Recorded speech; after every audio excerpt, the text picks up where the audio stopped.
ಸುಮತಿಯವರೇ, ಕೋರ್ಟಿಗೆ ಸಮಯವಾಯಿತು, ನಾನಿನ್ನ ಬರಲಾ? ಇಷ್ಟು ಬೇಗ ಹೋಗ್ಲೇಬೇಕಾ?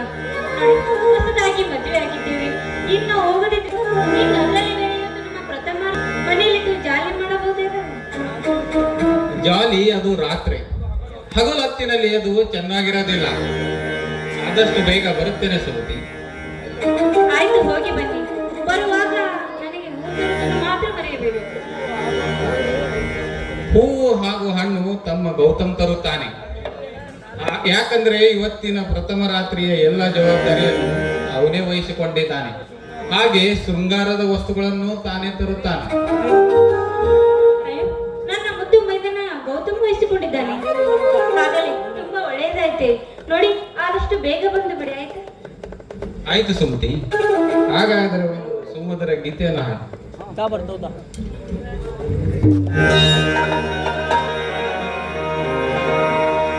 बेनूर सिरियाते चलवे सुरलोक पर जाता बेनूर सिरियाते चलवे सुरलोक पर जाता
ಸರಿ, ಆದಷ್ಟು ಬೇಗ ಬಂದು ಬಿಡಿ. ಆಯ್ತು ಸುಮತಿ.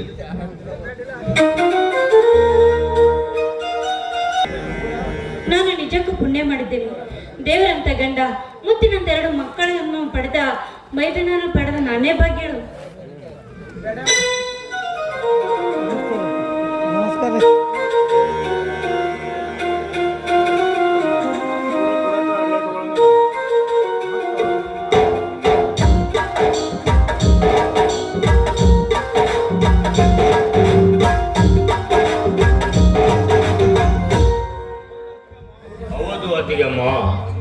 ನಾವು ನಿಮಗೆ ಸಿಕ್ಕಾಗೆ ನೀವು ನಮಗೆ ಅತ್ತಿಗಾಗಿ ಸಿಕ್ಕಲು ನಮ್ಮ ಪುಣ್ಯ. ತಾಯಮ್ಮ ಅಂದರೆ ಅಮ್ಮ ಅಂತ ಅರ್ಥ ತಾನೇ? ಇನ್ನೊಂದು ಸರಿ ಕರೆಯಪ್ಪ. ಹೌದು, ನೀವು ನಮ್ಮಮ್ಮ. ಅಮ್ಮ ಅಮ್ಮ ಎಂಬುದು ಈ ಮಾತು ಕೇಳಿ ಇನ್ನೂ ಎಷ್ಟೊಂದು ಆನಂದವಾಗುತ್ತದೆ. ನೋಡು, ನೀನು ನನ್ನ ಹೆತ್ತ ಮಗ ಇದ್ದ ಹಾಗೆ, ಇನ್ನು ಮೇಲೆ ನೀನು ನನ್ನ ಮಗ, ನಾನು ನಿನಗೆ ತಾಯಿ ಇದ್ದ ಹಾಗೆ. ಆಯ್ತೆ? ನೀನು ನನಗೆ ಅತ್ತಿಗೆ ಅಂತ ಕರೆಯುವ ಬದಲು ಅಮ್ಮ ಅಂತ ಕರೆದರೆ ಸಾಕು. ನನಗೂ ಇಷ್ಟು ದಿನ ತಂದೆ ತಾಯಿ ಅಣ್ಣ ಇದ್ದರು, ಆದರೆ ಈಗ ನೀವು ತಾಯಿಯಾಗಿ ಪ್ರೀತಿ ತುಂಬಿ ಹೊಲಿಸಿದ್ರಲ್ಲ ಅಮ್ಮ, ನಿಮ್ಮ ಮುದ್ದ ಮಗನಿಗೆ ನಿಮ್ಮ ಪ್ರಥಮ ರಾತ್ರಿ ಮಂಚಿಕೆ ಸಿಂಗಾರವನ್ನು. ಆಯ್ತಪ್ಪ, ನೋಡು, ನೀನು ಅಷ್ಟು ಬಂದಿರವೆ, ನಾನು ನಿನಗಾಗಿ ಬಿಸಿ ಬಿಸಿ ಚಪಾತಿ ಮಾಡ್ತೀನಿ, ನೀನು ನಿನ್ನ ಕೆಲಸ ಮುಂದುವರಿಸ. ಆಯ್ತಾ? ಆಯ್ತು ಅತ್ತಿಗೆಮ್ಮ, ಅಡಿಗೆ ಆಗಿವರೆಗೂ ರೆಡಿ ಮಾಡುವೆ.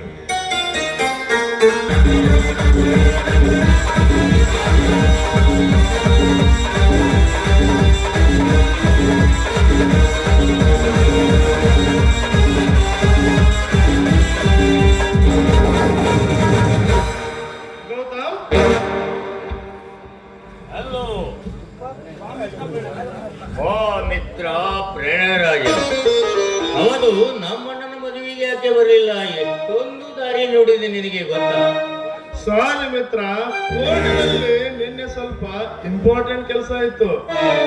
ಸಾರಿ ಕಣೋ. ಅದಿರ್ಲಿ, ನಿಮ್ಮ ಅಣ್ಣ ಎಲ್ಲಿ ಕಾಣಿಸ್ತಿಲ್ಲ? ಇಷ್ಟೊತ್ತಿನಿಗೆ ಅವರು ಮನೆಯಲ್ಲಿ ಇದ್ದರು, ಆದರೆ ಅವರು ಕೋರ್ಟಲ್ಲಿ ಇರುವುದು. ಕೋರ್ಟ? ಹಾಗಾದ್ರೆ ಯಾವ ಕೋರ್ಟು? ಹೈಕೋರ್ಟಿನಲ್ಲಿ ವಕೀಲ ಅಶೋಕ್ ಕುಮಾರ್ ಅವರು ನಮ್ಮಣ್ಣ. ಅಶೋಕ್ ಕುಮಾರ್ ಅವರು ನಿಮ್ಮಣ್ಣವೇ? ತುಂಬಾನೇ ಫೇಮಸ್ ಲಾಯರ್, ಆದ್ರೆ ಮುಖ ಪರಿಚಯವಿಲ್ಲ ಅಷ್ಟೇ. ಅಂತ ದೊಡ್ಡ ವ್ಯಕ್ತಿಯ ತಮ್ಮ ನನ್ನ ಸ್ನೇಹಿತವೆಂದರೆ ನಿಜವಾಗಲೂ ಹೆಮ್ಮೆ ಪಡುವ ವಿಚಾರ. ಒಂದು ತಾಸು ಮುಂಚೆ ಬಂದರೆ ಮನೆಯಲ್ಲಿ ಸಿಕ್ಕಿದ್ದರು, ಆದರೆ ನಾನೇ ಪರಿಚಯ ಮಾಡಿಕೊಡ್ತಿದ್ದೆ. ಅಂತ ಭಾಗ್ಯ ನನಗೆಲ್ಲ ನೋಡು. ಆಯ್ತು, ನಾನಿನ್ನು ಬರ್ತೀನಿ. ಅಂದ ಹಾಗೆ ಮಂಚಕ್ಕೆ ಹೂವಿನ ಅಲಂಕಾರ ಮಾಡುತ್ತಿರುವೆಯಲ್ಲ, ಯಾಕೆ? ಅಯ್ಯೋ ಹುಚ್ಚ, ನಿನ್ನೆ ದಿನ ಮದುವೆಯಾಗಿದ್ದರೆ ಇಂದು ಫಸ್ಟ್ ನೈಟ್ ಒಂದು ತಿಳಿದುಕೊಳ್ಳಬಾರದೆ.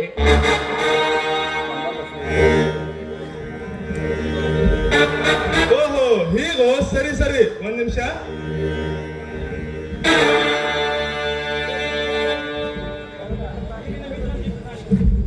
ಈ ನಿನ್ನ ಮಿತ್ರನ ಚಿಕ್ಕ ಕಾಣಿಕೆ ಯಾರಿಗೆ ಕೊಡಲಿ?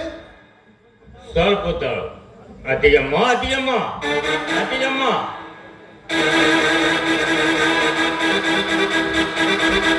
ಏನಪ್ಪ ಗೌತಮ್, ಯಾಕೆ ಇಷ್ಟೊಂದು ಕೂಗ್ತಾ ಇದ್ದೀಯಲ್ಲ? ನಾನು ಒಳಗಡೆ ಅಡಿಗೆ ಮಾಡ್ತಾ ಇದ್ದೇನೆ ಅಂತ ಗೊತ್ತಿಲ್ಲ ತಾನೆ ನಿಮಗೆ? ಅತಿಗಮ್ಮ, ಇವನು ನನ್ನ ಖಾಸ ದೋಸ್ತ ವಕೀಲ ಪ್ರಣಯರಾಜ ಅಂತ. ಮಿತ್ರ, ಕಾಣಿಕೆಯನ್ನು ಅಮ್ಮನಿಗೆ ಕೊಡು. ನಮಸ್ಕಾರ ಅಮ್ಮ, ತೆಗೆದುಕೊಳ್ಳಿ ಈ ನೆನಪಿನ ಕಾಣಿಕೆ.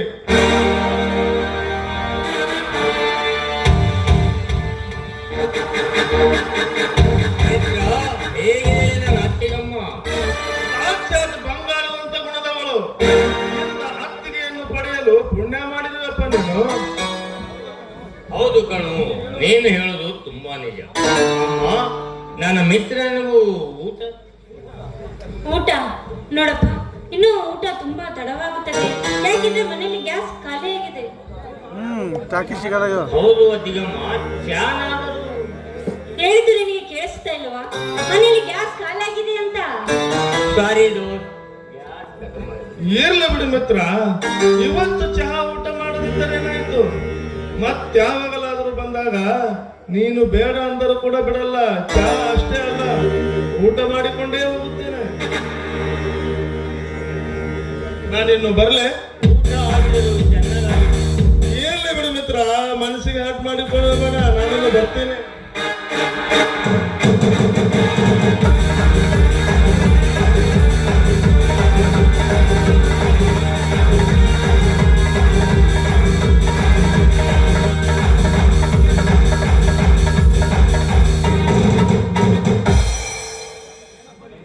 ಏನಪ್ಪಾ ಗೌತಮ್, ಮನೆಗೆ ಯಾರನ್ನೋ ಕರಿತಾ ಇದೆಯಲ್ಲ? ಅಂದ್ರೆ ಬಂದವರಿಗೆಲ್ಲ ಊಟ ಹಾಕ್ಬೇಕಂತ ಅರ್ಥ ಏನೇ ಇದೆಯೇನು? ಅಮ್ಮ, ಬಂದವರು ಬೇರೆ ಯಾರು ಇಲ್ಲ, ಅವನು ನನ್ನ ಖಾಸ ದೋಸ್ತ, ತುಂಬಾ ಒಳ್ಳೆಯ ಮನುಷ್ಯ. ಆಯ್ತಪ್ಪ, ಇರಲಿ. ಈಗ ಊಟಕ್ಕೆ ಬರ್ತೀವಿ ತಾನೆ? ಗ್ಯಾಸ್ ಮುಗಿತಂದ್ರಿ, ಈಗ ಊಟಕ್ಕೆ ಕರಿತೀರಿ? ನೋಡು, ನಾನು ಈ ಮನೆಗೆ ಮೊದಲತನವಾಗಿ ನಡೀತಾ ಬಂದಿದ್ದೇನೆ. ಅದಕ್ಕಾಗಿ ಇಂದು ಈ ಮನೆಗೆ ಬಂದ ಕಾರಣ ನಾನು ಅಡಿಗೆ ಮಾಡಿದ್ದೇನೆ. ಅದನ್ನು ನನ್ನ ಮಗನಾದ ನೀನೇ ಊಟ ಮಾಡಬೇಕೆಂದು ನನ್ನ ಆಸೆ. ಅದಕ್ಕಾಗಿ ಈ ರೀತಿ ಹೇಳಿದೆ. ಇದರಲ್ಲಿ ಏನಾದರೂ ಬೇಜಾರೇನಾದ್ರೂ ಆಯ್ತಾ? ಓ, ಹೀಗೆ ಸಮಾಚಾರ. ನಿಮ್ಮ ಕೈಯಿಂದ ಈ ಮನೆಯಲ್ಲಿ ವಾಸಬೇಕು ಅಮ್ಮ. ನಾನು ಮೊದಲು ಊಟ ಮಾಡಬೇಕು ಅಮ್ಮ. ನಾನು ಒಬ್ಬನೇ ಈ ಮನೆಯಲ್ಲಿ ಊಟ ಮಾಡಿದ್ರೆ ಹೇಗೆ? ಎಲ್ಲರೂ ಊಟ ಮಾಡುವಷ್ಟು ಅದೇ, ಹಾಗೆ ಮಾಡಿದ್ರಾಯ್ತು. ಹಾಗಾದ್ರೆ ನಿಮ್ಮ ಅಣ್ಣನವರು ಬರುವುದು ತುಂಬಾ ತಡವಾಗುತ್ತದೆ. ಅಲ್ಲಿವರೆಗೂ ಏನು ಮಾಡಬೇಕು? ಒಂದು ಆಟ ಆಡೋನು ಚಿಕ್ಕ ಮಗು. ಆಟನ? ಅಯ್ಯೋ, ಇನ್ನು ಮಕ್ಕಳ ಆಟ ಆಡ್ಬೇಕಂತ ಮಾಡಿದ್ಯಾ? ಹೌದು ಅಮ್ಮ, ನೀವು ಎಷ್ಟು ದೊಡ್ಡವರಿದ್ದರು ನನ್ನ ಮಗತನ ಅಂದ ಮೇಲೆ ನನ್ನ ನಿಮ್ಗೋಸ್ಕರ ಸೇಸ್ಪುರ ಆಡಬೇಕು. ಆಯ್ತಪ್ಪ, ಆಟನ? ಹಾಗಾದ್ರೆ ಯಾವ ಆಟ ಅಂತ ಹೇಳು. ಅದೇ ಅಮ್ಮ, ನೋಡಮ್ಮ, ಇಲ್ಲಿ ಒಂದು ಗಿಲಾಸ್ ಇದೆ, ಇದರಲ್ಲಿ ಹಾಲು ಇದೆ. ನಿಮ್ಮ ಕಣ್ಣು ಕಟ್ಟಿ 5 ತುಸ ತಿರುಗಿಸಿ ಬಿಡುತ್ತೇನೆ. ಈ ಕುರ್ಚಿ ಮೇಲಿರುವ ಹಾಲಿನ ಗಿಲಾಸ ಹುಡುಕಿಕೊಂಡಿದ್ದರೆ ಆವಾಗ ಗೊತ್ತಾಗುತ್ತದೆ. ಆದರೆ ಅತ್ತಿಗಮ್ಮ ಸಮಯ ಮಾತ್ರ 2 ನಿಮಿಷ ಉಳಿತು. ನೋಡಪ್ಪ, ನೀನು ಹೇಳಿದ ಹಾಗೆ ಈ ಹಾಲನ್ನು ಹುಡುಕಬೇಕಿದ್ರೆ ಸಮಯ 2 ನಿಮಿಷ ಸಾಲುವುದಿಲ್ಲ. ಕನಿಷ್ಠ 5 ನಿಮಿಷ ಆದ್ರೂ ಬೇಕು. ನಿಮಗಾಗಿ 5 ನಿಮಿಷ ಇರಲಿ ಅತ್ತಿಗಮ್ಮ, ನನಗೆ 2 ನಿಮಿಷವೇ ಸಾಕು. ಆಯ್ತು, ಹಾಗಾದ್ರೆ ಆಟ ಪ್ರಾರಂಭಿಸೋಣ. ಸರಿ ಅತ್ತಿಗಮ್ಮ.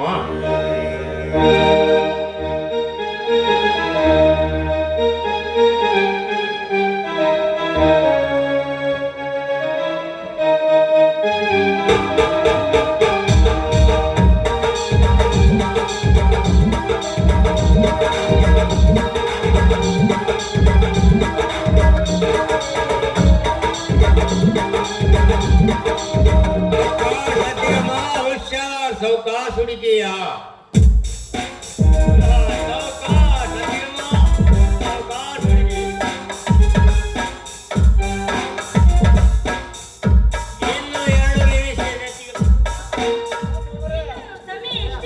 ಇನ್ನು 2 ನಿಮಿಷ ಇರತ್ತಿಗಮ್ಮ. ಆದ್ರೆ ಹಾಲಿನ ಗೆಲಸು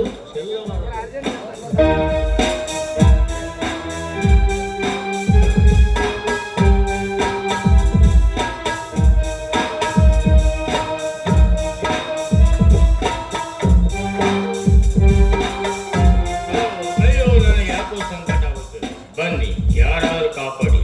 ಅಣ್ಣ, ಅತ್ತಿಗೆ, ಅತ್ತಿಗಮ್ಮ, ಅಣ್ಣ, ಯಾರಾದ್ರೂ ಕಾಪಾಡಿ, ಕಾಪಾಡಿ.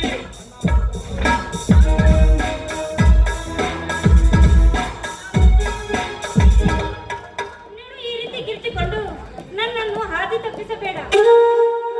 ಇದರಲ್ಲಿ ನೀನೇ ಗೆಲ್ಲಬೇಕೆಂದು ತಿಳಿದುಕೊಂಡಿದ್ದೀಯಾ? ಇಲ್ಲ, ಇದರಲ್ಲಿ ನೀನೇ ಸೋಲು. ಇದರಲ್ಲಿ ನಾನೇ ಗೆಲ್ಲೋದು.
ಸುಮತಿ ಹೊರಗಡೆ ನಿನ್ನ ಮೈದುನ, ಹೊರಗಡೆ ನಿನ್ನ ಶೀಲ.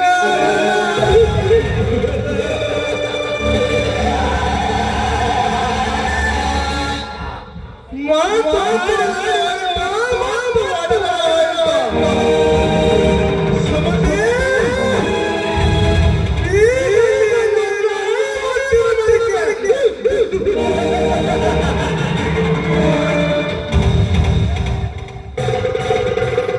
ಆದರೆ ನಾನೇ ನಿನ್ನ ಬಲಾತ್ಕಾರ ಮಾಡುವೆಂದು ನಿನಗೆ ಗೊತ್ತಿಲ್ಲ.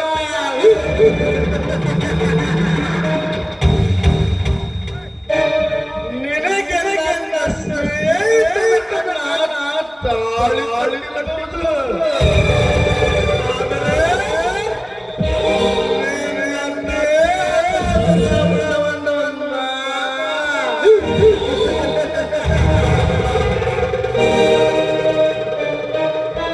ಸುಮತಿ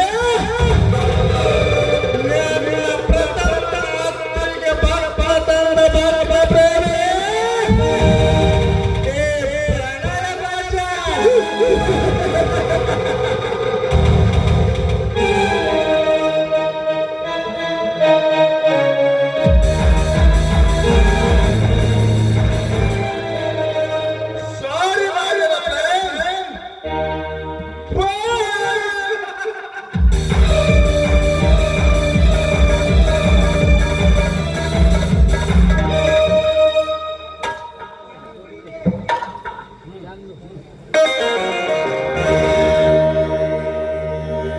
ಹೆಣ್ಣಾಗಿ ಹುಟ್ಟಿಸಿದೇಕೆ ಈ ಗೋಳು ನೀಡಿದೆಯೇಕೆ?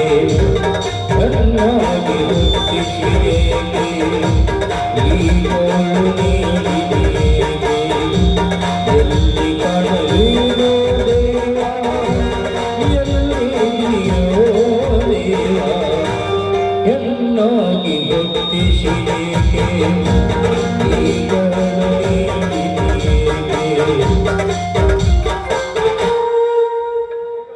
ಅಯ್ಯೋ ದೇವರೇ, ಈ ನನ್ನ ಹಾಳು ಮುಖವನ್ನು ಈ ನನ್ನ ಪತಿ ಸ್ವಾಮಿಗೆ ಹೇಗೆ ತೋರಿಸಲಿ? ಹೌದು, ಮನೆ ಹಾಳ, ಅತ್ತಿಗೆ ಕಣ್ಣಿಗೆ ಬಟ್ಟೆ ಕಟ್ಟಿ ಆಟ ಆಡುವ ನೆಪದಲ್ಲಿ ಅತ್ತಿಗೆಯನ್ನೇ ಬಲಾತ್ಕರಿಸಿದ ತಾಳಿ ಕಟ್ಟಿದವನು ಅಣ್ಣನಾದರೆ ಅನುಭವಿಸಿದವನು ತಮ್ಮನಾದ. ಈ ಕೆಟ್ಟು ಹೋದ ದೇಹವನ್ನು ನನ್ನ ಪತಿದೇವರಿಗೆ ಒಪ್ಪಿಸಲೇ? ಈಗ ನಾನು ನಾಯಿ ಮುಟ್ಟಿದ ಮಡಿಕೆ ಇದ್ದಂತೆ. ಇಲ್ಲ, ಈ ನನ್ನ ಶೀಲವನ್ನು ಉಳಿಸಿಕೊಳ್ಳಲು ಸಾಹಸವನ್ನೇ ಪಟ್ಟೆ.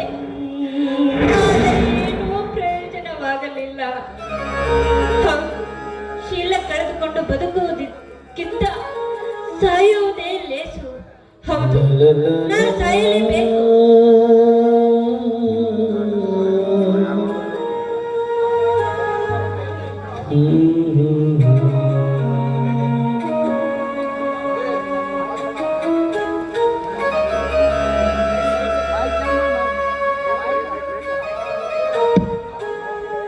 ನಿರತ್ತರೆ ನಿನಗೆ ಅಂಟಿದ ಕಳಂಕ ದೂರಾಗಬಹುದೇ, ಅಥವಾ ಈ ಸಮಾಜ ಗರ್ತಿ ಎಂದು ಕರೆಯಬಹುದೇ? ಈಗ ನೀನು ಶೀಲ ಕಳೆದುಕೊಂಡು ಹೆಣ್ಣು. ಹೌದು ಹೌದು, ನಾನು ಶೀಲ ಕಳೆದುಕೊಂಡ ಹೆಣ್ಣು. ಅದಿರಲಿ, ಅದನ್ನು ಕೇಳಲು ನೀನು. ನಿನ್ನ ಇನ್ನೊಂದು ಮನಸ್ಸು ಸುಮತಿ, ಇದು ನಿನ್ನ ಇಚ್ಛೆಯಂತೆ ಕಳೆದುಕೊಂಡ ಶೀಲವಲ್ಲ, ಆಕಸ್ಮಿಕವಾಗಿ ಕಳೆದು ಹೋಗಿದೆ. ಒಂದು ಸಲ ಯೋಚನೆ ಮಾಡಿ ನೋಡು. ನಿನ್ನನ್ನು ಅಪಾರವಾಗಿ ನಂಬಿ ಕೈ ಹಿಡಿದು ಬಂದ ನಿಮ್ಮ ಪತಿದೇವರು ತೋರದೆ ಹೋಗುವೆಯಾ? ಈ ನಾಯಿ ಹುಟ್ಟಿದ ಮಡಿಕೆಯ ದೇಹವನ್ನು ನನ್ನ ಪತಿ ದೇವರಿಗೆ ಒಪ್ಪಿಸಲೇ? ಅದು ನಿನ್ನ ಇಷ್ಟ. ಆದರೆ ಒಂದು ಮಾತು ಸತ್ಯ, ನಿನಗಾಗಿ ಅಲ್ಲದಿದ್ದರೂ ಬಂಗಾರದ ಮನುಷ್ಯ ಎಂದೆನಿಸಿದ ಅಶೋಕ್ ಕುಮಾರ್ ಅವರು ನಿನ್ನ ಬದುಕಲೇಬೇಕು. ನಿನ್ನ ಶೀಲಹರಣದ ಮಾಡಿದ ಪಾತಕಿಗೆ ಶಿಕ್ಷೆ ನೀಡಲೇಬೇಕು. ಆ ಸಮಯ ಮುಂದೆ ಬಂದೇ ಬರುತ್ತದೆ. ಅಲ್ಲಿಯವರೆಗೂ ನೀನು ಕಾಯಲೇಬೇಕು.